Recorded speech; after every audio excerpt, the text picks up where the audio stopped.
வணக்கம். இப்போ இந்த கொளுத்துற வெயில்ல கரண்டே இல்லாம உங்க வீட்டை நல்லா சில்லுன்னு வச்சுக்க முடியும்னு நான் சொன்னா நீங்க நம்புவீங்களா? ஏதோ சயின்ஸ் ஃபிக்ஷன் படத்துல வர்ற மாதிரி இருக்குல்ல? ஆனா இதுதான் நாம இன்னைக்கு பார்க்க போற ஒரு நிஜமான டெக்னாலஜி. வாங்க இந்த சூப்பரான விஷயத்தை பத்தி டீடைலா பார்க்கலாம். இப்ப ஸ்கிரீன்ல பாக்குற இந்த வரிய கொஞ்சம் யோசிச்சு பாருங்க. உலகை எரிக்கும் அதே சூரியனால் பனிக்கட்டியையும் உருவாக்க முடியும். என்னது, நம்மள வறுத்தெடுக்கிற இதே சூரியன் தான் ஐஸ் கட்டிய கூட உருவாக்குமா? ஆமாங்க, இது ஏதோ மந்திரமோ தந்திரமோ இல்ல, இது பியோர் சயின்ஸ். ஓகே, உடனே உங்க மைண்ட்ல இந்த கேள்விதான் வந்திருக்கும். கரண்ட் வேணாம், இன்வெர்டர் வேணாம், சரி பேட்டரி கூட வேணாம்னு சொல்றீங்களே, அப்போ இது எப்படிங்க சாத்தியம்? இந்த ஒரு கேள்விக்கான பதில தேடிதான் நம்மளோட இந்த முழு பயணமும் இருக்க போகுது. இந்த டெக்னாலஜியோட ஆணிவேர் நீங்க நினைக்கிற மாதிரி நம்ம பூமியில இல்ல. அதுக்கு நாம பல 1000 கிலோமீட்டர் மேல விண்வெளிக்கு போகணும். அங்க நாசா செஞ்ச ஒரு சின்ன சோதனையில தான் இந்த பெரிய ரகசியமே அடங்கியிருக்கு. வாங்க அந்த ஸ்பேஸ் சீக்ரெட் என்னன்னு பார்க்கலாம். இப்போ பாருங்க, நாசாவோட சேட்டலைட்ஸ்லாம் விண்வெளியில சுத்தி வரும்போது அது சூரியனை நேரா பார்க்கறப்ப அதோட டெம்பரேச்சர் கிட்டத்தட்ட 150 டிகிரி செல்சியஸ்க்கு போயிடும். கொதிக்கும் தண்ணியை விட அதிகம். ஆனா பிரச்சனை என்னன்னா, ஸ்பேஸ்ல காத்து கிடையாது, சோ அதை கூல் பண்ண முடியாது. இதுக்கு நாசா ஒரு சம ஐடியா பண்ணாங்க. பிரபஞ்சத்தோட ஆழத்துல இருக்கிற அந்த -270 டிகிரி உறைபனி குளிரையே ஒரு பிரம்மாண்டமான ஏசி மாதிரி பயன்படுத்த ஆரம்பிச்சாங்க. அப்போ அந்த ரகசியம் என்னன்னு கேக்குறீங்களா? ரொம்ப சிம்பிள். சேட்டலைட்ல உருவாகிற எக்ஸ்ட்ரா ஹீட்டை நேரடியா அந்த எல்லையே இல்லாத பிரபஞ்சத்தோட பயங்கரமான குளிர்ச்சிக்கு பார்சல் பண்ணி அனுப்பிச்சிடுறது தான்.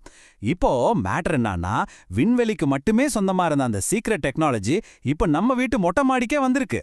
சரி, ஸ்பேஸ்ல ஓகே. ஆனா இதே டெக்னாலஜி நம்ம பூமியில எப்படி வேலை செய்யுது?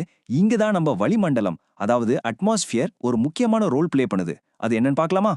நமக்கு எல்லாருக்குமே கிரீன் ஹவுஸ் எஃபெக்ட் பத்தி தெரியும் இல்லையா? சிம்பிளா சொல்லணும்னா, வெயில்ல ஒரு காரை நிறுத்திட்டு கொஞ்ச நேரம் கழிச்சு உள்ள போனா எப்படி அனல் அடிக்கும்? அதே மாதிரி தான் நம்ம அட்மாஸ்பியரும் சூரிய வெப்பத்தை ஒரு போர்வை மாதிரி உள்ளேயே லாக் பண்ணி வச்சுக்குது. ஆனா இந்த போர்வேல இயற்கையே நமக்காக ஒரு சின்ன ஓட்டைய வச்சிருக்கு, ஒரு ரகசிய வழி. விஞ்ஞானிகள் இத அட்மாஸ்பியரிக் விண்டோன்னு சொல்றாங்க. நம்ம வளிமண்டலத்தில் இருக்கிற ஒரு கண்ணுக்கு தெரியாத ஜன்னல் மாதிரின்னு வச்சுக்கோங்களேன். இது வழியா சில ஸ்பெஷலான வெப்ப அலைகள் மட்டும் எந்த தடையும் இல்லாம நேரா விண்வெளிக்கு எஸ்கேப் ஆகிடலாம். அப்போ எந்த மாதிரி வெப்ப அலைகள்னு கேக்குறீங்களா? கரெக்டா சொல்லணும்னா 8 to 13 மைக்ரான்ஸ். இந்த அலைநீளம் இருக்கிற வெப்பம் மட்டும்தான் அந்த ஜன்னல் வழியா வெளியே போக முடியும். இந்த ஒரு சின்ன நம்பர் தான் இந்த முழு டெக்னாலஜியோட ஹீரோவே. சரி, இதுக்கு பின்னாடி இருக்கிற சயின்ஸ் என்னன்னு பார்த்துட்டோம். இப்போ இந்த சயின்ஸை வச்சு எப்படி ஒரு டெக்னாலஜியை உருவாக்குனாங்கன்னு பார்க்கலாம். அதாவது வெப்பத்தை வெளியே சுவாசிக்கிற அந்த ஸ்பெஷல் பேனல்கள் பத்தி. இந்த பேனல்களுக்கு பேரு தான் PDRC, அதாவது passive day time radiative cooling. ரொம்ப சிம்பிள். உங்க வீட்டு மொட்டை மாடியில இந்த பேனல்களை வச்சுட்டா போதும். அது உங்க பில்டிங்ல இருக்கிற சூட்டை எல்லாம் சேகரிச்சு நம்ம பார்த்த அந்த மேஜிக் நம்பர், அதாவது 8 to 13 மைக்ரான் அலைநீளத்துல வெளியே தள்ளும். அந்த வெப்பம் ஒரு புல்லட் மாதிரி நம்ம அட்மாஸ்பியரை தொலைச்சிக்கிட்டு நேரா விண்வெளிக்கே போயிடும்.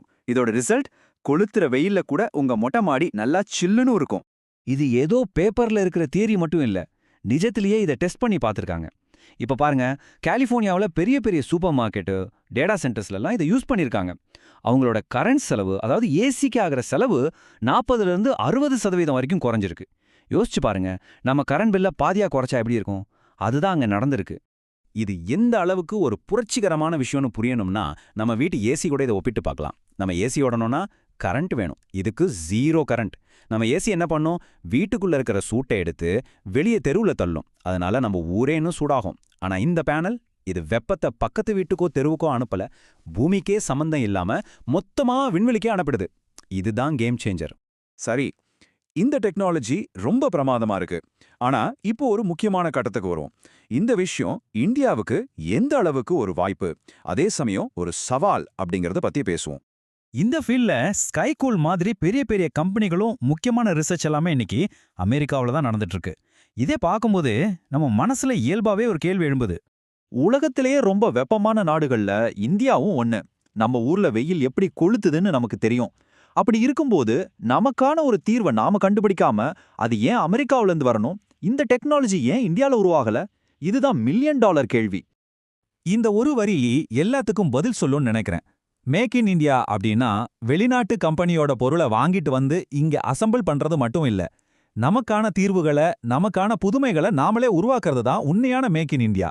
இது நம்மளோட இளம் இன்ஜினியர்களுக்கு ஒரு நேரடியான சவால்.